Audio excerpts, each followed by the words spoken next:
एक राजा ब्राह्मणों को लंगर में महल के आंगन में भोजन करा रहा था। राजा का रसोइया खुले आंगन में भोजन पका रहा था। उसी समय एक चील अपने पंजे में एक जिंदा सांप को लेकर राजा के महल के ऊपर से गुजरी।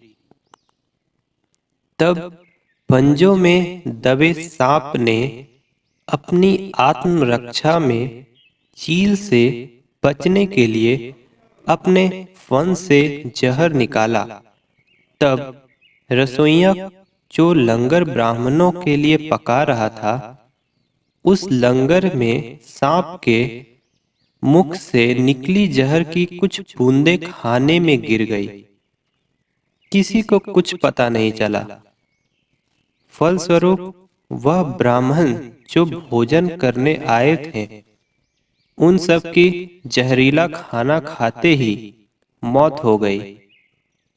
अब जब राजा को सारे ब्राह्मणों की मृत्यु का पता चला, तो ब्रह्म हत्या होने से उसे बहुत दुख हुआ। ऐसे में अब ऊपर बैठे यमराज के लिए भी यह फैसला लेना मुश्किल हो गया कि इस पाप कर्म का फल किसके खाते में जाएगा। पहला, राजा जिसको पता ही नहीं था कि खाना जहरीला हो गया है, या दूसरा रसोइया जिसको पता ही नहीं था कि खाना बनाते समय वह जहरीला हो गया, या तीसरा वह चील जो जहरीला सांप लिए राजा के ऊपर से गुजरी, या फिर चौथा वह सांप जिसने अपनी आत्मरक्षा में जहर निकाला। बहुत दिनों तक यह मामला यमराज की फाइल में अटका रहा। फिर कुछ समय बाद कुछ ब्राह्मण राजा से मिलने उस राज्य में आए, और उन्होंने किसी महिला से महल का रास्ता पूछा। उस महिला ने महल का रास्ता तो बता दिया, पर रास्ता बताने के साथ साथ ब्राह्मणों से यह भी कह दिया कि देखो भाई, जरा ध्यान रखना, वह राजा आप जैसे ब्राह्मणों को खाने में जहर देकर मार देता है। बस जैसे ही उस महिला ने ये शब्द कहे, उसी समय यमराज ने फैसला ले लिया कि उन मृत ब्राह्मणों की मृत्यु के पाप का फल इस महिला के खाते में जाएगा, और इसे उस पाप का फल भुगतना होगा। यमराज के दूतों ने पूछा, प्रभु ऐसा क्यों, जबकि उन मृत ब्राह्मणों की हत्या में इस महिला की कोई भूमिका भी नहीं थी।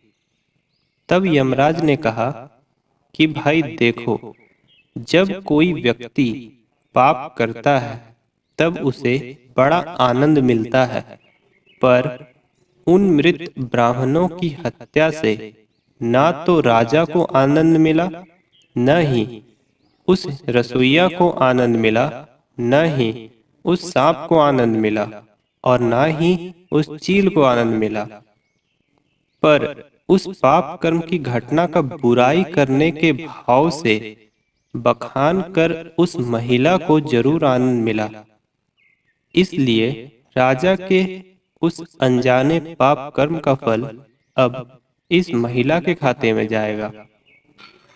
बस इसी घटना के तहत आज तक जब भी कोई व्यक्ति जब किसी दूसरे के पाप कर्म का बखान बुरे भाव से यानी बुराई करता है, तब उस व्यक्ति के पापों का हिस्सा उस बुराई करने वाले के खाते में भी डाल दिया जाता है।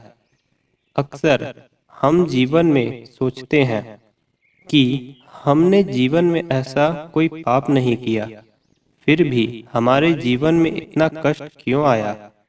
ये कष्ट और कहीं से नहीं, बल्कि लोगों की बुराई करने के कारण उनके पाप कर्मों से आया होता है, जो बुराई करते ही हमारे खाते में ट्रांसफर हो जाता है।